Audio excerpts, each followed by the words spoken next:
Dari Jambi kita beralih ke Jawa Tengah Tribuners. Aksi perampokan terjadi di sebuah warung nasi goreng di Sedah Romolor, RT 05 RW 06, Kartasura, Sukoharjo pada Senin 4 Oktober 2021 hari ini. Kejadian itu kemudian viral di grup media sosial Facebook Pawartos, yakni Perkumpulan Warga Ageng Kartosuro. Detail informasinya akan disampaikan langsung oleh rekan wartawan dari Tribun Solo, Agil Tri, yang kini sudah bergabung bersama kami. Halo rekan Agil.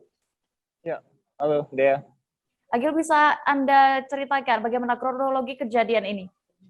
Ya, kasus perampokan terjadi di warung nasi goreng Agil yang terdapat di Jalan Slamet Triati, tepatnya di Kampung Sedah Lor, RT 5 RW 6, Kecamatan Kartosuro, Kabupaten Sukoharjo, subuh tadi, yang mana dua pelaku datang ke warung nasi goreng tersebut saat warung nasi goreng sudah mulai tutup. Dari keterangan pemilik warung, Sri Fatmiatun, 42 tahun, mengatakan bahwasannya pelaku datang dengan menggunakan sebuah sepeda motor jenis Honda Beat warna hitam, lalu satu pelaku turun untuk mendatangi warung nasi goreng tersebut, dan satu pelaku lagi bersiap di pinggir jalan di atas sepeda motor.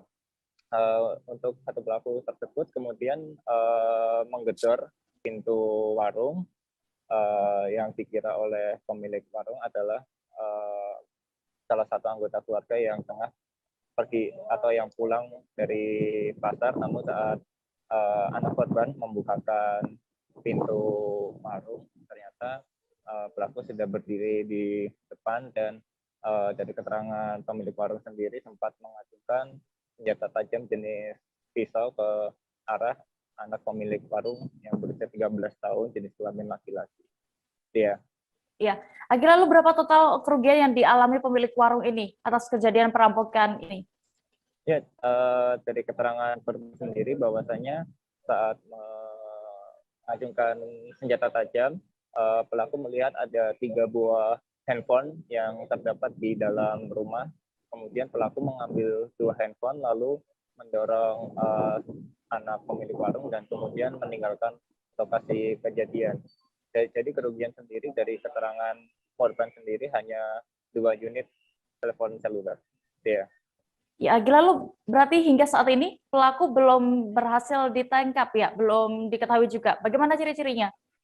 Ya, dari keterangan pemilik warung juga selaku korban bahwasanya satu pelaku memakai helm, masker sehingga wajahnya tidak terlihat atau tertutup, kemudian memakai jaket hitam lalu menggunakan Honda Beat warna hitam untuk transportasinya. Ya. Baik, terima kasih rekan wartawan dari Tribun Solo, Agil Tri, untuk informasinya. Selamat kembali bertugas. Jangan lupa subscribe, share, komen, dan like ya.